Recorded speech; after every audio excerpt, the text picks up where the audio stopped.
What's up, guys? Welcome to the DoItMovement podcast. This is your host, Martine Jackson, and I've built my 6-figure, soon-to-be 7-figure, massive real estate business through commercial investing, rental investing, and wholesaling in Virginia. After college, I worked a series of jobs that I absolutely hated and decided to take life into my own hands. What my journey has shown me is one very important thing. Knowledge is not power. Applied knowledge is power.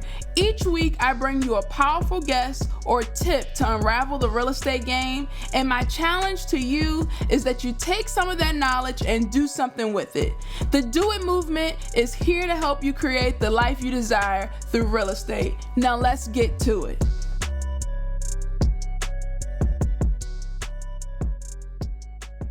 Hello, today, Do It Movement listeners. Today we have on the show Cassi Dehaas and RJ Bates, all the way from Fort Worth, Texas. How you guys doing?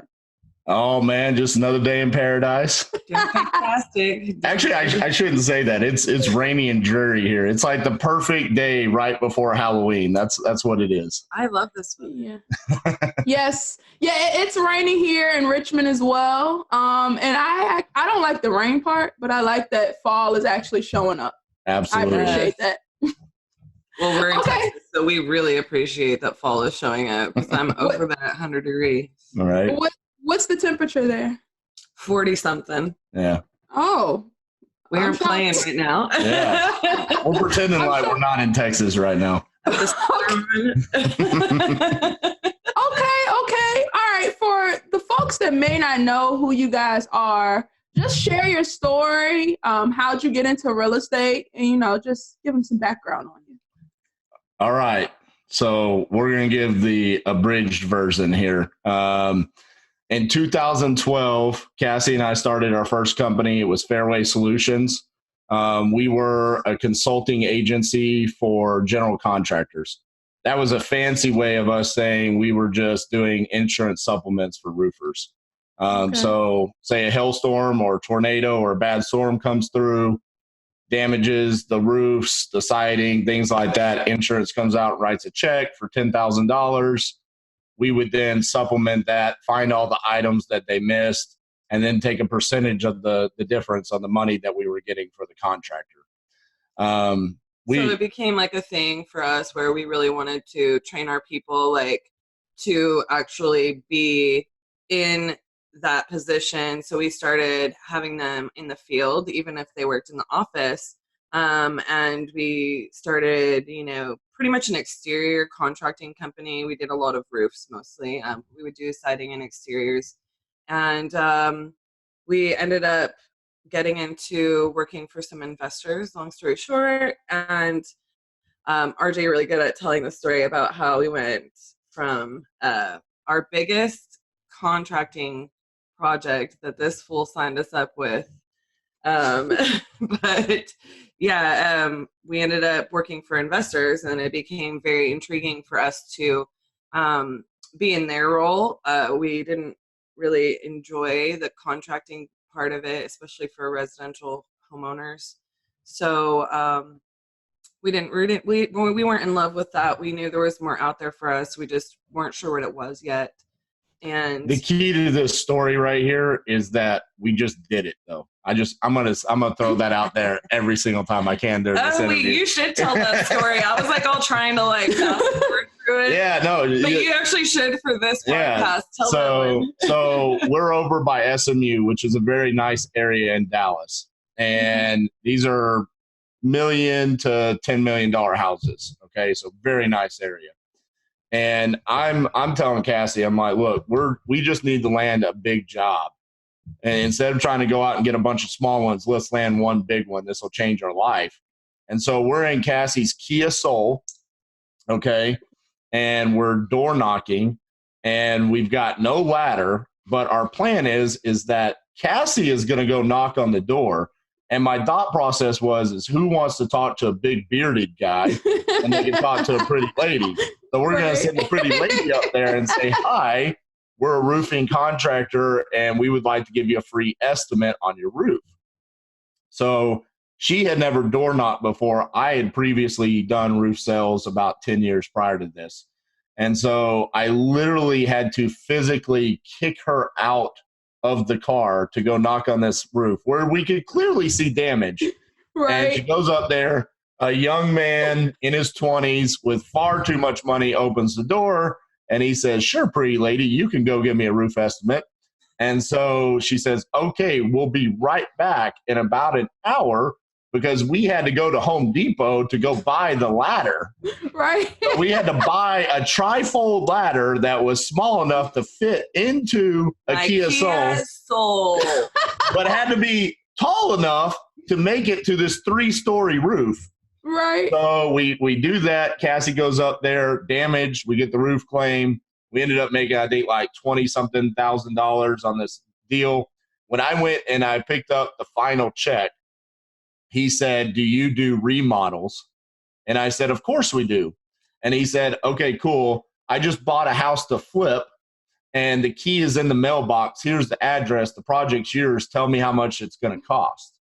Right. So we went over there. We walked in. I was feeling pretty good about it. I come from a little bit of a background where I've like, you know, my stepfather, you know, worked in building houses and things like that. I've seen construction. I had a lot of construction knowledge and design knowledge. I went to school to be an art teacher. I've been obsessed with this kind of stuff like my whole life, never intending to actually go into a career in it.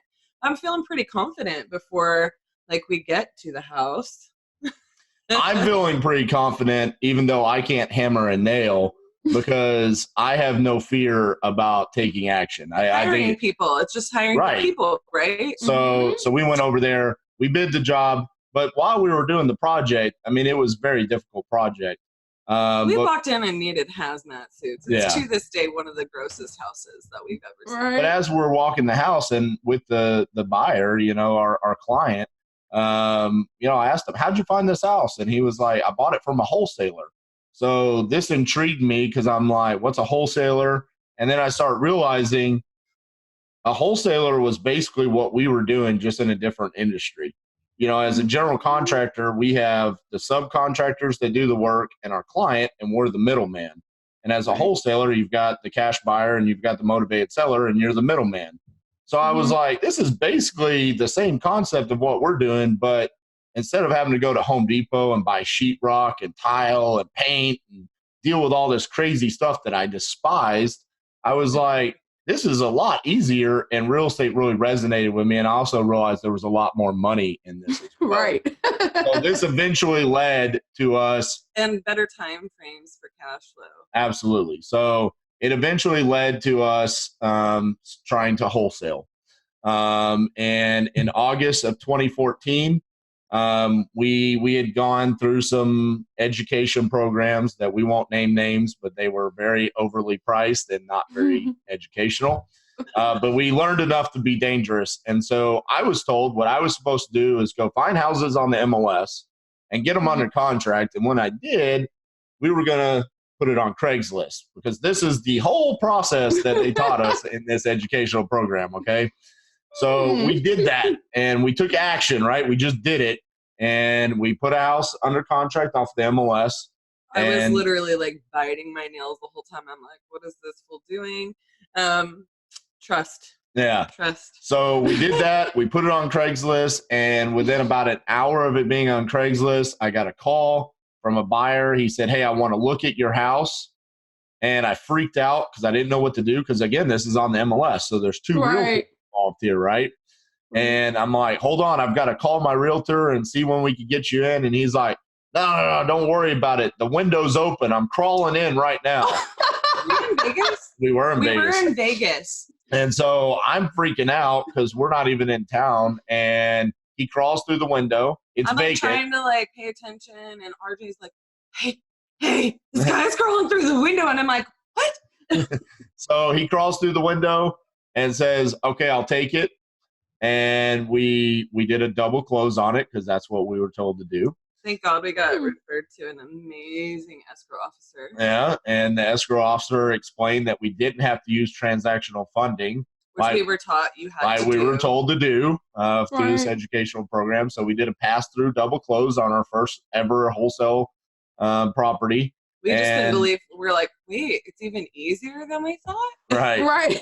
So we ended up making about $7,000 on that first deal. And the day that we closed on it, Cassie was out of town. I went to the closing. I had called the escrow officer every day for 2 weeks straight saying, Dana, I want to make sure I'm right. I'm going to show up. I have no money to my name. I'm buying this house and I'm selling it the same day. You're not expecting me to bring a check. And she's like, no, RJ, you don't have to bring a check. And I'm like, okay. So I went, showed up, sold it, made the $7,000. And the same day we went, I had to go do a roof that the total price of the roof was $7,000. So we had labor, materials, all of this that was included in that. So afterwards, we walked away with about $1,000. And I was like, what am I doing this for? So over the next 4 months, I basically neglected the contracting company, left everything to Cassie. And I just went hardcore into real estate investing. That's what I wanted to figure out how we were going to do it, specifically wholesaling. And he was obsessed at that point, and like I could just see this fire in his eyes. And I'm, RJ and I tend to balance each other, and I was obviously, we're running this contracting business. We have all these jobs out. Part of the reason why we had, a little bit of a cash flow issue as GCs, like personally for us, it was just the nature of our business, the volume, the size. We hadn't been doing it for years and years and years and years. We were successful. We didn't lose money as contractors, but we certainly weren't reaching our full potential. And, but I'm sitting here going like, okay, we know we can do this. Like, we know this is reliable. So I'm being the pragmatic one. And I'm just like, okay, but he is on fire for this, like lit up. And I was like, let's go. I knew, bro. Like, I we're knew gonna go. Was, you gotta paint the picture for me, and let's go. I knew it was what I was supposed to do with my life specifically. And he told me that right out of those gates. So we got to a point, and this was like the breaking moment for us. I went and got a property under contract, and we had to put $1,000 earnest money down and $100 option fee. Here in the state of Texas, we have options, not inspection periods, so you have to pay for them. So it was $100 option fee. And after that $1,100, it left us with $11 in the bank account. And total until we closed. Everything else was out on our jobs, on our projects. And I told Cassie, I said, you have to have faith. I know I can sell this. I know I can make money. And I was like, how are all of us gonna live on $11? Well, right. Like, how are we? Like him, myself. He has the child. I'm like, you can't feed that many people. Like, we're going to spend 20 cents a day on food. Like, our gas tank's full. So we found a way to make it work. And I don't know if I did this intentionally or not, but $1,100 put us down to $11 and we made $11,000 profit. I don't know if I did that intentionally or if it just turned out to be a really cool story for podcasts, but it ended up happening. And after we did that, January 1 of 2015, I told her we were shutting the doors down on the contracting business, going full steam ahead on wholesaling. And that first year we did about $750,000 in assignment fees. So really changed our lives. And from there on, I mean, that was just the beginning. Now at this point in time, we invest across the country. We have full-blown branches of Titanium Investments in Hawaii, Alaska, Arizona, here in DFW, Austin, Texas. We also invest heavily in Tulsa, St. Louis, Ohio, and Alabama. So it is rapidly grown. We've been blessed to be able to scale, and now we've even been able to start an online mastermind, Next Level Flipping, with our good friends Jamie Woolley and Ryan Robeson. So we're extremely blessed to be in this industry. It changed our lives. We knew the struggle for 3 years as entrepreneurs, doing the wrong thing, but just by taking massive action and finally finding our passion and what we were supposed to do, now our lives are forever changed. So absolutely, and we're very blessed to be able to change certain dynamics in this industry just by speaking on, our experience and our journey and using our voice to, get out there. We do a lot of, it's not really education, but we will speak on it. We go on a lot of podcasts, and we're here to share because of that change that it made in our lives. And we're pretty obsessed with it to this day, plan on being obsessed with it for the rest of our lives. He hosts a podcast that's amazing as well. We just get to do a lot of really fun stuff that in our business that there's a calling, So that's our origin story there. So sorry for the longest how did you get started answer ever. Well, that was good. That taught people a lot about you. And speaking of your YouTube videos, actually you had one where you were negotiating with the seller over the phone. I gave that to my acquisition managers and my cold callers and helped them get better on the phone. That is awesome. That's I appreciate it. So I'm going to tell a funny story about that. In the water first. I'm sure people have questions about how that played out. I'm going to tell you the God's honest truth. That is the one and only seller call I have ever recorded in my life. And I just had a feeling that it was going to go down where I should record it. And I don't know why I had that feeling. I just said, I need to record this real quick. I had all my stuff set up for the podcast earlier in the day. And so I just clicked the record button. And that is one of the craziest things. So if you haven't checked it out, basically what happened was the seller wanted like $15,000 more than the ARV.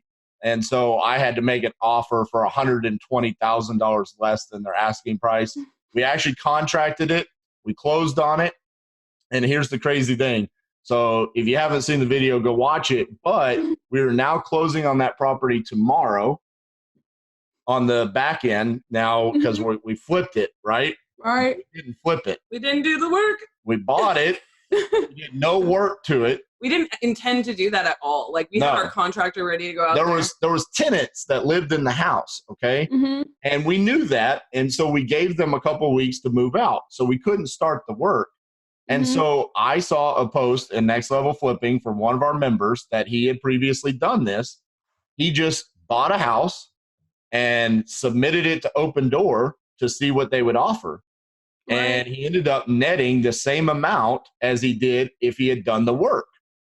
So I said, let's try it. It hits all of the buy box. We're waiting like 3 more weeks or something like that. 4 more weeks. 3 more weeks for our tenants to move out. We might as well just. So our ARV on the property was $260,000. Mm-hmm. We submitted it to Open Door. They offered us $237,000, and our repairs on it was going to be about $40,000. So after the fees, we actually net almost identical to the same amount. We did zero work to it at all. So let's talk about this Open Door. Yeah. So what exactly is Open Door? So Open Door is what I guess everybody, the pseudo term everybody's using now is an iBuyer. There's a lot of them out there. Zillow's now doing it. Knock is another one. HomePad, OfferPad's another one. And so what these are big box buyers that have a pretty strict buy box. Like Open Doors it has to be 1960 or newer. The price point has to be in DFW specifically less than $300,000. And it's going to need to be a smaller square footage. And they have a pretty strict buy box. And so what they do is they buy the house, they fix it up, and they sell it retail. They charge a lot of fees up front. So when they bought it from us, they charge us 6%. And sometimes they'll go up to 8 and 9% on the realtor commissions, depending on the house. On this one, they charge 6%. And then they have just a flat service fee charge. And then you have to pay all closing costs. And then they go do an assessment of the house, and they will charge you like a repair addendum, like if you were to flip the house. So considering we didn't do any work to this house, we were very upfront about that. We said, hey, it needs paint, it needs flooring, it needs a new kitchen. So they considered that within their offer. But when they went out and they said, hey, you didn't tell us it needs new windows. You didn't tell us about this pipe being broken. So they hit us with like a $5,000 repair addendum that we didn't have to do the work. We just gave them a credit. But yeah, I mean, it works out great. And these companies are going to continue to move into the major markets. A lot of them started out in San Francisco and Phoenix. Now they've moved into Dallas and they're moving into other markets. So maybe they're not in Richmond yet. But this is going to be a game changer for the real estate investing industry. And so smaller companies like us, we're going to have to find a way. And so to me right now, I'm just going to leverage it. You know, I mean, hey, if they want to overpay for properties because they have a lot of money, then by God, overpay for it. Pay me right. Who am I to tell you no? Right, exactly. So I loved it. You know, it worked out. We're closing on it tomorrow, and it makes the story of that property even a more cool one, considering how it does. It's unorthodox for us for sure, but it's a fun deal. It was a fun deal. I love learning through, you know, I mean, I think that you have to be on your toes in real estate and you have to, you know, try new things. And so it worked out really well. I mean, but again, going back to like the whole point in your podcast, you know, just do it, right? We could have easily just sat back and not taken the action. You know, I could have, how often do you read a post on Facebook where you're like, that's a really good idea. I should do that at some point in time, but you don't. You don't do it. What I did was I literally read the post, stopped what I was doing, and just did it right then. Right. Like, I went on my phone and just plugged it in, like, and then they made the offer, and it was like, hey, guess what? I think we just told Alderbrook, like, we got an offer that's us the same amount. Right. Try to beat us up on repair, you know, like, but once again, it was just a matter of like, we're testing it. It's not like we have to sell it to them at the end of the day. We're going to test it. We're going to see what happens. And a lot of our business has gone that way, honestly. A lot of our business has been trial and error. But I think, always go into it not with a fearful mindset. So there's always the option of, you know, we try to be very transparent.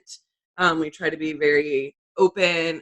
One of our mottos is that if we take action and we fail, the other 9 actions that we take will compensate for that failure. So that is how we approach everything within our business. We don't ever make a decision based on fear.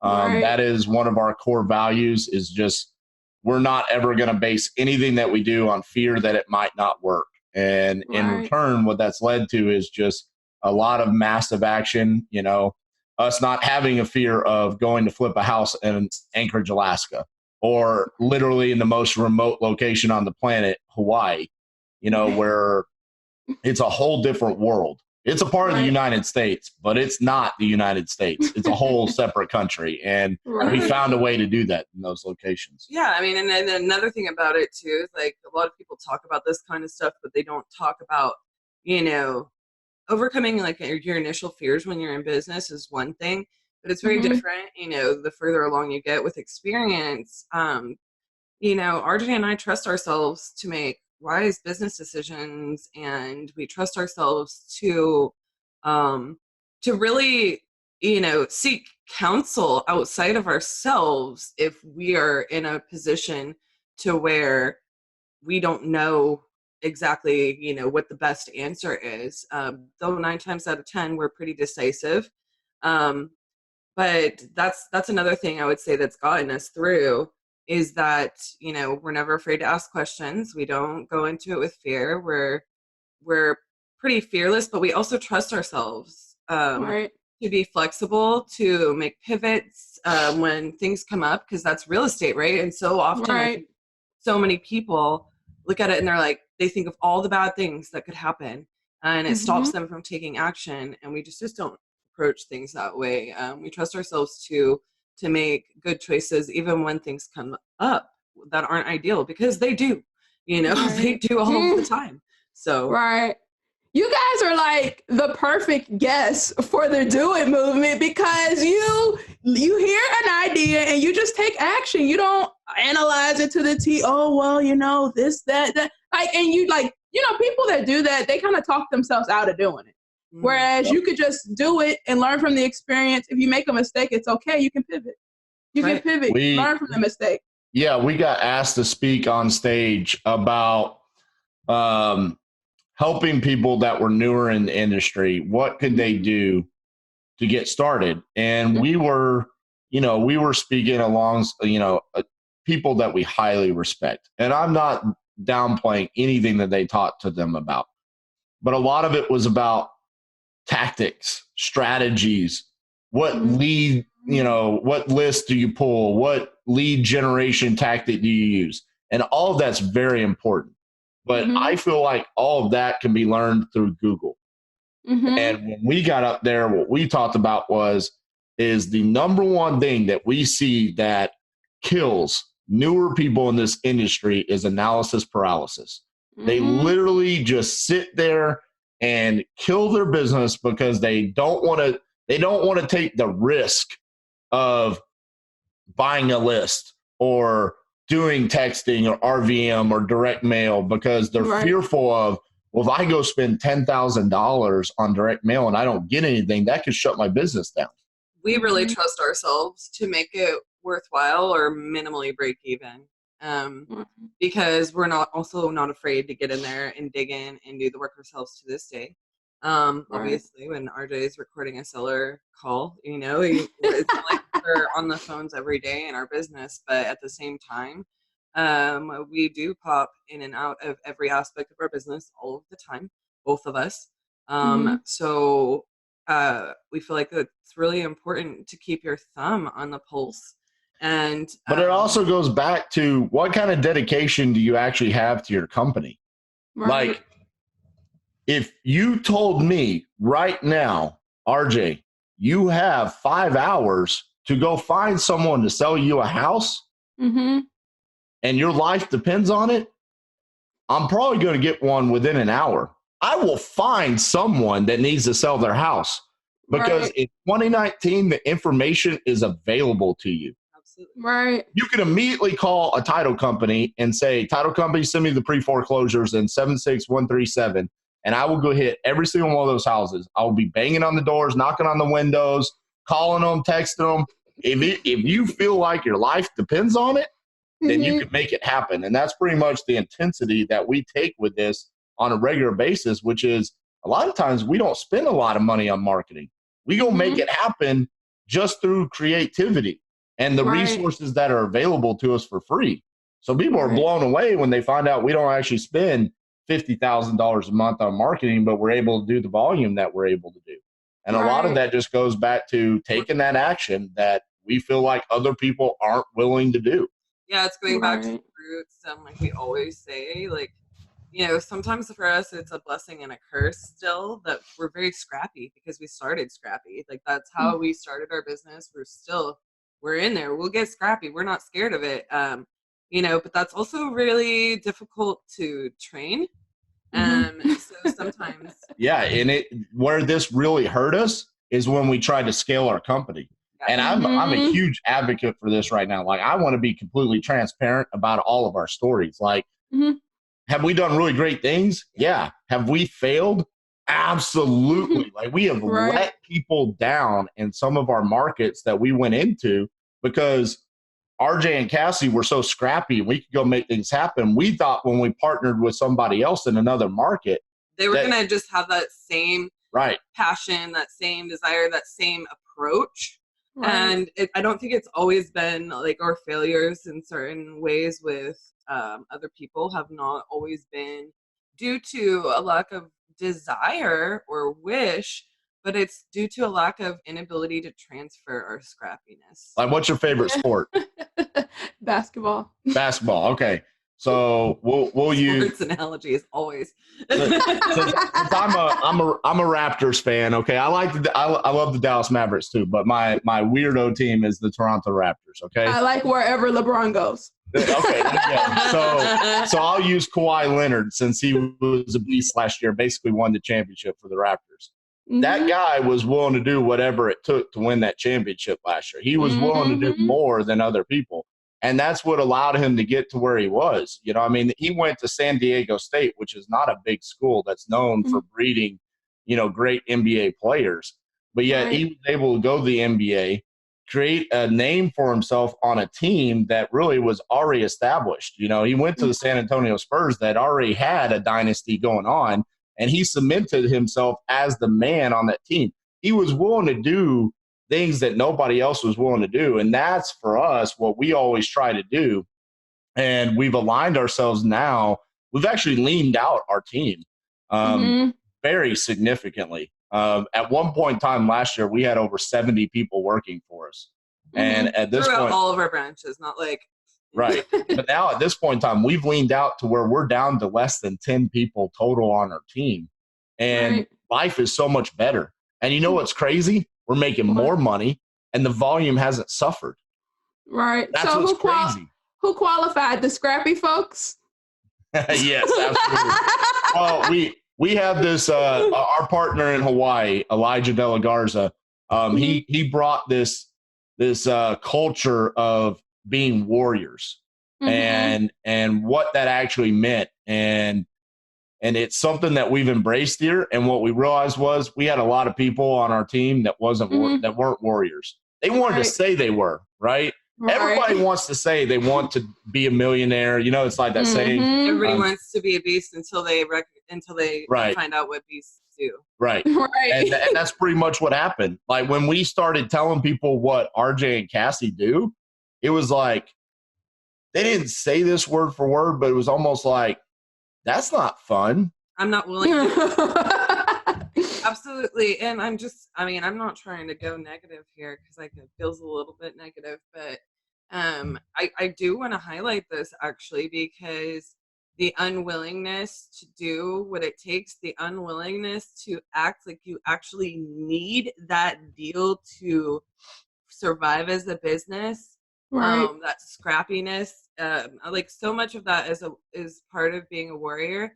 But I think also like when it goes back to our core values, I know people talk about core values all of the time, and I do think it's important to identify them. But I think for RJ and I, we never really like sat down, had a meeting, like let's draw it on the wall kind of thing. Our core values came to light throughout our failures, and part of being a warrior is, you know, having your brother's back, having your sister's back in the trenches. And there's just so many things. Like whenever you work on our team, you've got to be willing to do what I'm willing to do. And if you're not going to fit in very well with our personalities and how we run our business. And you know, what works for us may not work for everyone, and it doesn't work for everyone. But the fact of the matter is that if you don't have my back, if I can't expect you to show up for me every day, why do you expect me to show up for you just because I'm the business owner? Just because you work for me? No, that's not how it works. Well, that's something that has created the partnership that you know Cassi and I have, and the partners that we still have in the different locations. We've been able to establish that where we know we're always there for each other. There's not this argument about whose job is what or anything like that. It's very well established between us, and we understand each other. And you know, part of that is you know, we recently have done a predictive index, and we found out Cassi and I are literally a match made in heaven when it comes to being business partners. I'm a venturer. A venturer is I'm a big ship. I love to be creative. I have massive vision, and I want to go take over the world. But someone has to steer the ship, and she's a captain, and so she's literally the steering wheel that steers my ship. And that's what makes us the partners that we are, and to be able to take the kind of action that we've been able to take. And now that we've struggled, and then we had massive growth and expansion, And now we've realized from that through some of the failures where we really want to be. I think we have a very clear direction and path of where we're going to go moving forward with Titanium Investments. Right. So you guys answered a ton of my questions without me even asking them. But for someone that's just getting started, and let's say, you know, they haven't done a deal yet and they want to scale the way that you guys scale, what is something that I know you recommend, do whatever it takes. I like that analogy that you guys made. One of my mentors, he always says, if your kid was kidnapped and you had 24 hours to get the money, I bet you get a deal.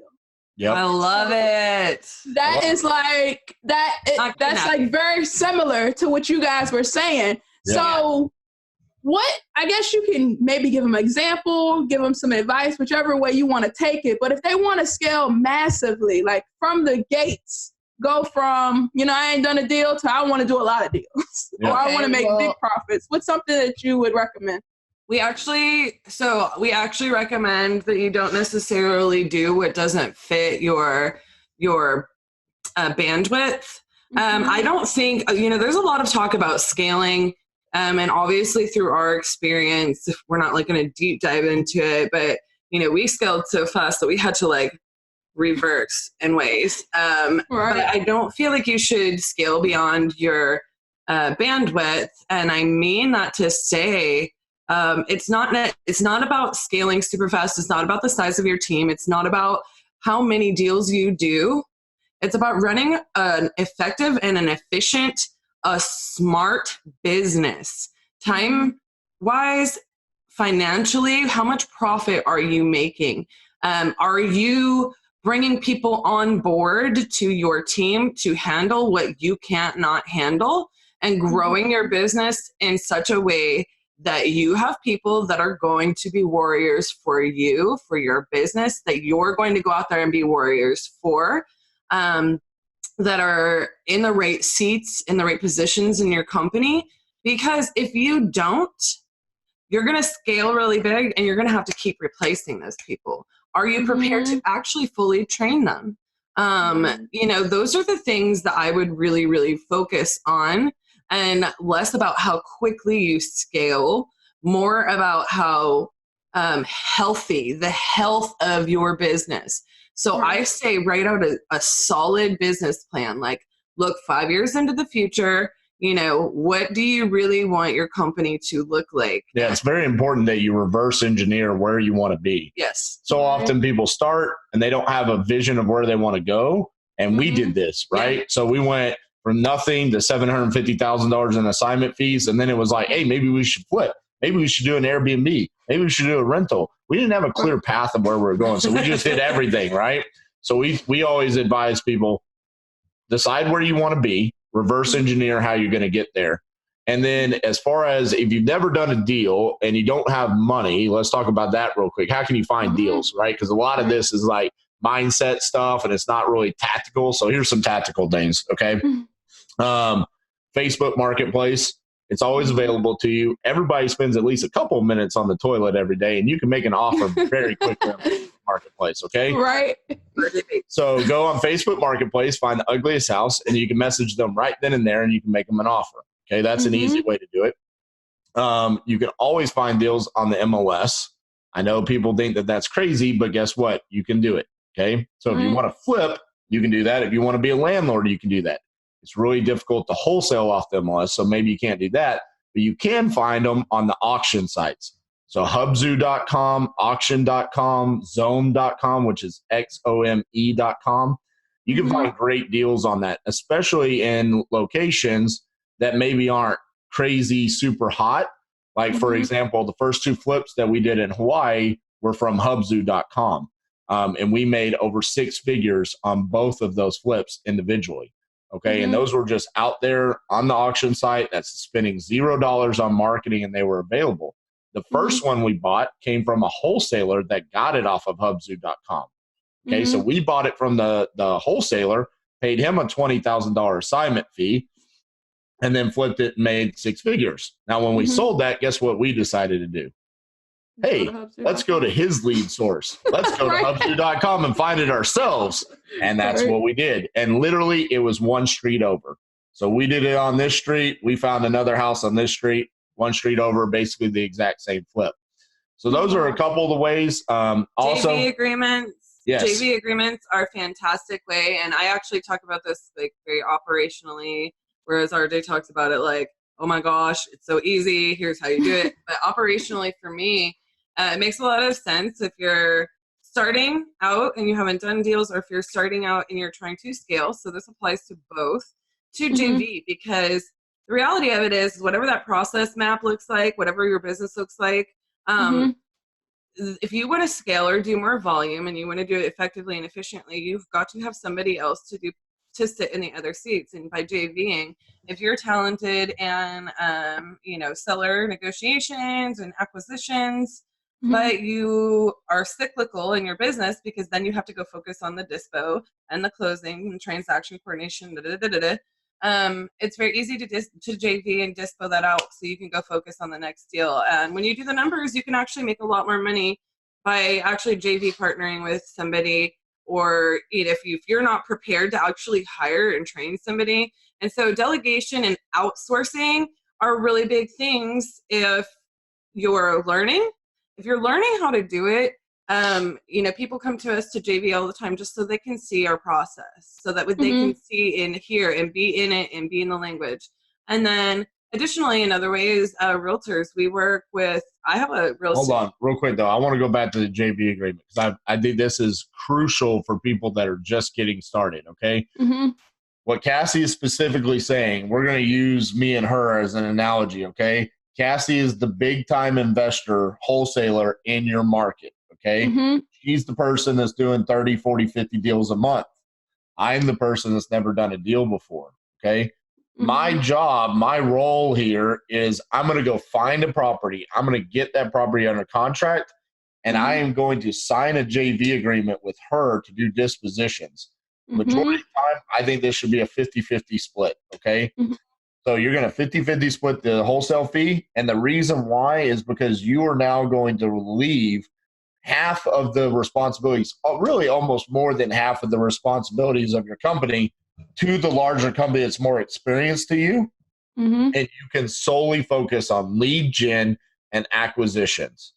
And this should allow you to do so much more within your company. And here's the other benefit. That company that does the 30, 40, 50 deals, they're probably going to be able to sell your deal for a lot more money than you would be able to.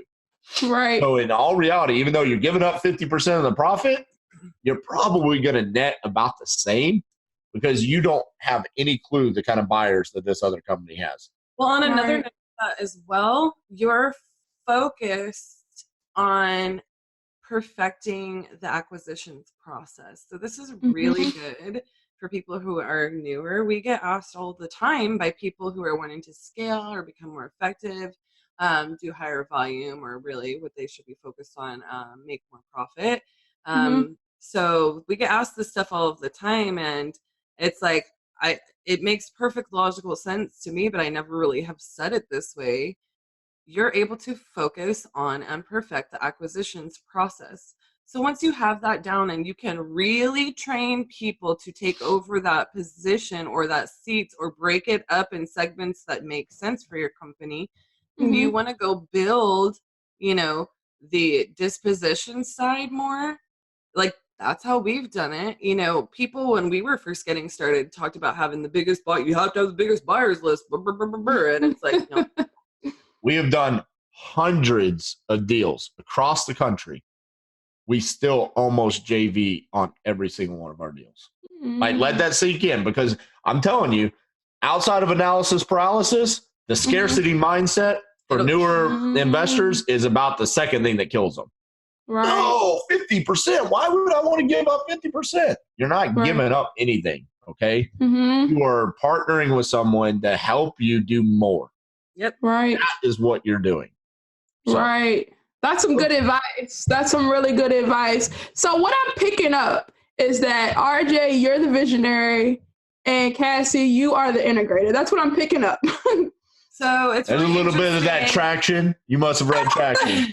Yeah, I mean, that's definitely very accurate. I I don't really know how to say this. I kind of want you to say it, but I'll say it. We never actually saw me as being, we always saw me as being a visionary. It wasn't really until recently. I'm not the best actual implementer. So we never actually saw me as being the integrator. It's really interesting because I'm very high visionary as well.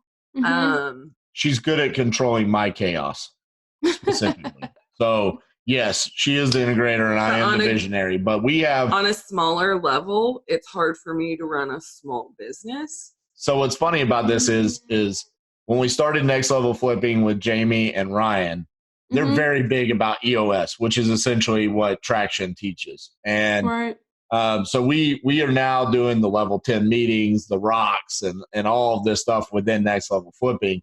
And we knew about Traction. I had previously read it, but it wasn't something that we immediately implemented within Titanium Investments. But now seeing it work within Next Level Flipping, it is something that we are implementing. Like Cassie said, we never sat down and wrote down our core values. But now I'm reading Traction for the second time. I'm literally on chapter 7 right now. It's like, we need to do this. Like, this is something that we took so much action that at some point in time, we never stopped and slowed down to work on the business itself. And so that's something that's definitely going to be something that we're working on very soon. Yeah, I mean, I do love identifying those types of things because it helps me have even more clarity. Like RJ said, I've been very capable of controlling his chaos and seeing his vision and, then steering the ship. But from an operational standpoint, like, I don't know how to say this but for me, I need somebody to get out there and do like the follow-ups and the checkups and, making sure that the things that I say are getting done actually get done. I have very little patience for that sort of thing. Okay. Yeah, I wanted to point that out and get a little bit more clarity on it because it seems like you guys have a phenomenal partnership. And I know a lot of people, they struggle with finding the right partner. What is some advice you can give to people that they want to partner up with someone, but they keep finding the wrong person? I think partnerships, so for us, it's very difficult for us to give certain types of advice for somebody that is looking for a partnership. Ours was already in place. It was like ordained. So he's been my best friend for 13 years. So it's not like we started in business and then found each other. But I will say this, there's a lot to learn from our dynamic. I don't think it's always going to be easy for just the average person to achieve. And so one, I don't necessarily think you should compare yourself in every way to our partnership, but looking for somebody who truly knows themselves and knowing yourself and making sure that they complement you. So looking for the person that is the yin to your yang, I think is really important. I think it's also very important to understand that you both want to go to the same place. Right. Like, if I want to own 1% of the United States and Cassie wants to make $100,000 a year, we're not going to be very good partners. And a lot of times when people want to partner up, they think they want to go to the same place. What's very important is to think about what it takes to get to the destination. It's not about having the same desire, because in all reality, everybody has a desire to be a billionaire, right? I mean, nobody's going to sit here and be like, no, I'll pass on that, RJ. I'll stick, $100,000. Like, no, everybody be like, why would I? Yeah, of course I want to do that. But when this is what it takes to get there, that's where almost all of the world says, no, I don't want to do that. I'm not willing to do that. And so as partners, you have to understand this up front. And this is why majority of partnerships fail, is because when you actually get into it, it's like, this is not what I expected on the journey. And if you don't have a good dynamic where hey, you know, one is the integrator, one's the visionary. If you have too many visionaries or too many integrators, you're going to stall and just fall on your face. So it's very important to fully understand each other and know what it's going to take to achieve your goals together. So like for just a really good example, you know, RJ and I can sit here and say all day, like, he is my perfect partner. Like we could not have found a better partner on this planet for each other. Like, that is facts. Like, but it's not to say that we've never butted heads. And in fact, before a certain level of experience in our business and our investing business and a certain level of processing, like, we've been refined through the processes of, you know, failing forward, of our successes, of, you know, our failures. We've been refined so many times that we really, really, really know each other. We know how to talk to each other. But in the beginning, even he and I butted heads. I'm a super high visionary for an integrator. I'm a very high level person. I am very strong. So like his natural, like, tossing his chaos to me, I'd be like, what? I don't know who you think I am, but I'm not here for that, you know? And when you're running a small business, even me, who I'm willing to go in there and do all the work, I'm willing to work 24/7, you know, and do it, we would still butt heads on that kind of stuff. So I think identifying also, you know, that's why I say know yourself and know it in the daily, not just where you want to go, like RJ's saying, you know, like everybody wants to be a billionaire, but knowing how like they operate as a person, knowing what they're willing to do, knowing that they're willing to really listen, like that you're able to communicate with somebody is also very, very, very important. But I also think having a company culture is very important in that regard too. Like a lot of things that Cassie just said was from immaturity as individuals and as a company. We didn't know. I mean, literally, as she said that like gave me chills. Like, I can't believe we ever actually did that. And we should probably definitely take it out of our podcast script. But I look at it now where it's like, it's a learning point for people. That's where that warrior culture comes from. Like, warriors don't care about individual profit. They care about the profit of the team and the betterment of the team. And one of the things that, you know, Cassie and I embraced a long time ago, going back to a sports analogy, I love Rutgers University, especially back when they used to win football games. They don't anymore. But at one point in time, they had these jerseys on the bat that said family. And what that stood for was, forget about me, I love you. And that's something that we've always embraced now, because at one point in time, it was about, what did RJ need? What does Cassie need? But when it becomes about what does Cassie need for me, and she's doing vice versa, we've been able to achieve a lot more.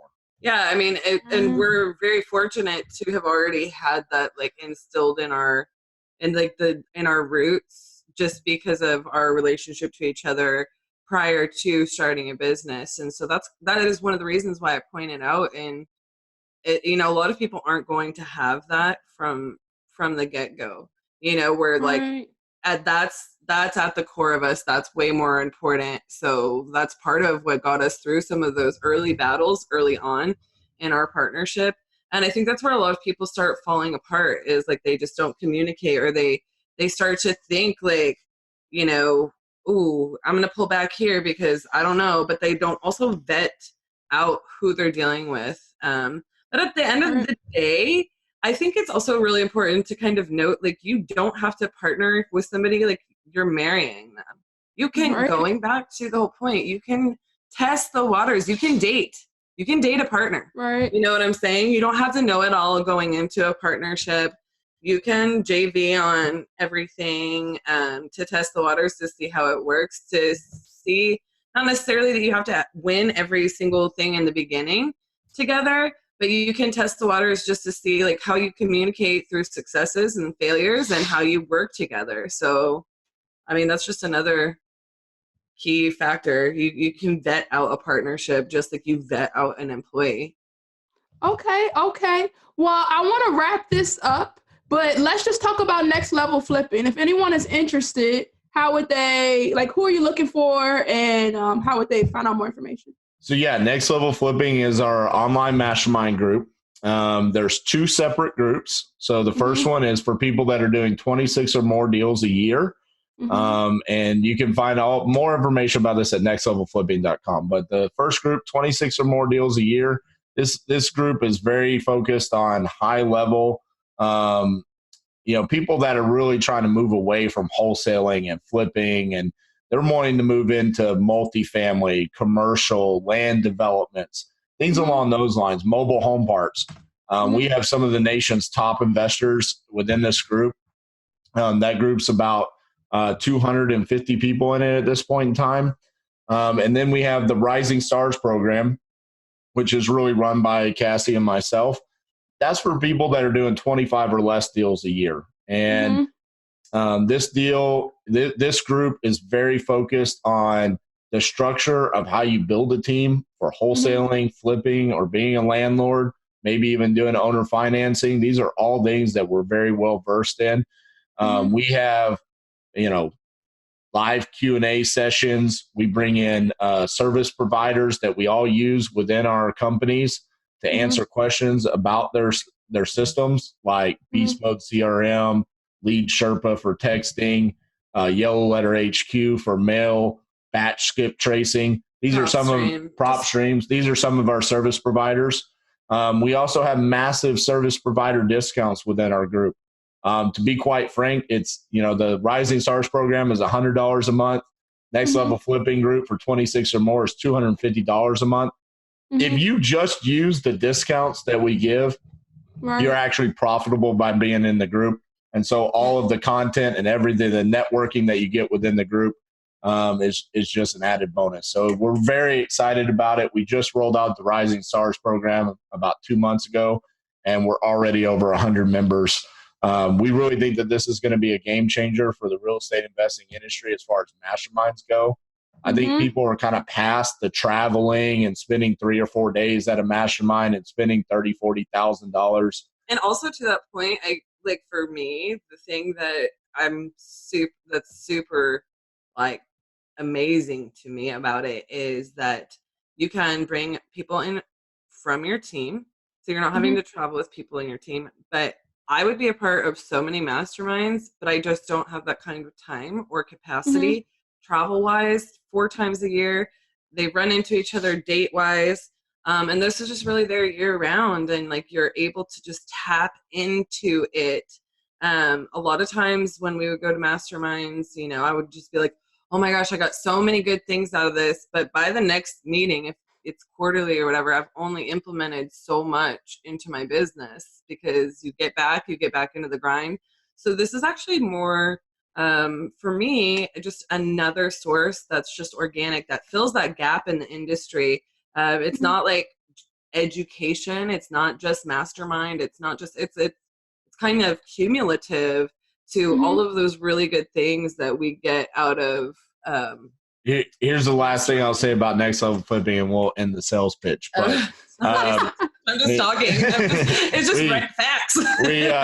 We do member highlights each month. And so we bring in a member, and everybody is on the Zoom call, and we just deep dive into their company. We just an open forum. We talk about their company, but people can ask questions and things along those lines.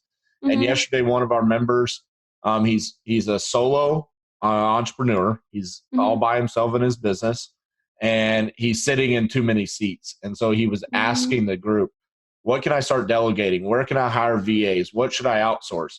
And by the end of the call, in an hour-long call, we basically came up with an entire business plan on who he needed to get rid of, who he needed to hire, and what they needed to do. And it allowed him to sit in one seat, which was acquisitions, which is what gave him energy within his company. And everything else he could outsource to VAs. And after that call, he sent me a message, and he said, thank you so much. That was literally the best thing I've ever received for my business from anyone. And you get all that for $100 a month. I can't think of anything better. So nextlevelflipping.com. That's awesome. Thank you guys for being on the podcast today. You added so much value for the people that are interested in Next Level Flipping. Go check that out. If you want to join, you want to escalate your business leveling up. So I really appreciate you guys being on. You gave some really good content. Thank you so much for having us. But until next time, Do It Movement listeners, see ya! Thanks, guys, for checking out the Do It Movement podcast this week. I hope we inspired you to make some power moves now. If you haven't already, make sure you follow us for more info on our guests and new episodes at Do It Movement Pod on Instagram and at DoItMovementPod.com. Make sure as you apply some of this knowledge, you tag us along the way by adding #DoItMovement so that we can recognize the change makers. See you next week.